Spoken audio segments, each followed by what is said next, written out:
It's the bottom of the hour on NBC News Daily, and there is major breaking news in the Jeffrey Epstein case. The Justice Department has just released transcripts and audio from interviews it conducted with Epstein's accomplice, Ghislaine Maxwell. The major headline here, Maxwell told the Deputy Attorney General, quote, "I never witnessed President Trump in any inappropriate setting in any way," end quote. Maxwell also added, when asked about the existence of a so-called client list, she said there is no list. She also said she doesn't believe that Jeffrey Epstein died by suicide in prison in 2019.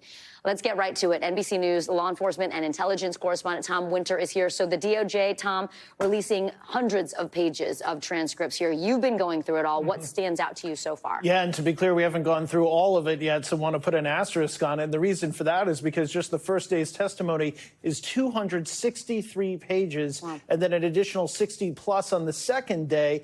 There are, according to the Control F function on my keyboard, over 22 references to President Donald Trump. We also searched, obviously, for former President Bill Clinton. The highlights there, of course, is that she says that she did not see any massages or untoward behavior by either the former president or the current president.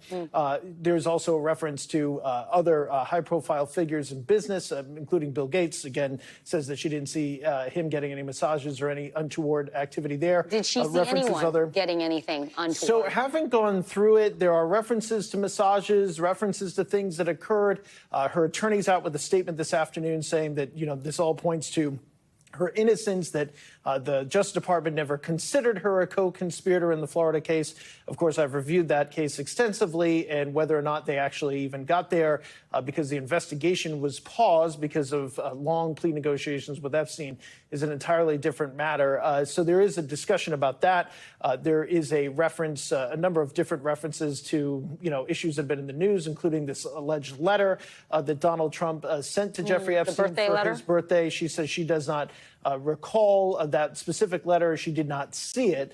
And so that I'm paraphrasing from that as far as what she witnessed. I know a lot of people are going to ask about, and you and I have talked about in the lead up to all of this, her ability to tell the truth here. And so part of the agreement, part of the initial discussion of this is that there was an FBI agent in the room. So if I were an FBI agent, I don't need to put you under oath, Vicky. If I was asking you questions about a particular incident, you lied to me, that in and of itself is chargeable. And she's reminded of that in the course of this interview. And then also it could be used against her if, in fact, she is retried on a cross-examination standpoint. It could be used to cross-examine a potential witness. So those are just the two caveats there. But otherwise, she was free to have a discussion and free to talk. The audio has been released as well. We're in the process of downloading that. We'll probably be hearing more from that later in the day.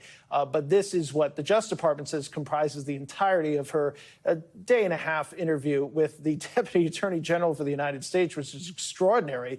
I cannot ever recall in my career, I've been doing this a long time, a Deputy Attorney General conducting an interview like this, certainly not one that's the former personal attorney for the President of the United States. All right, that's a great analysis. I know that you're giving us the Cliff's Notes versions, given that there's so many pages to go through. Smart to use the Control F function, Tom. All right, Tom Winter, thank you so much. We thank you for watching, and remember, stay updated on breaking news and top stories on the NBC News app or watch live on our YouTube channel.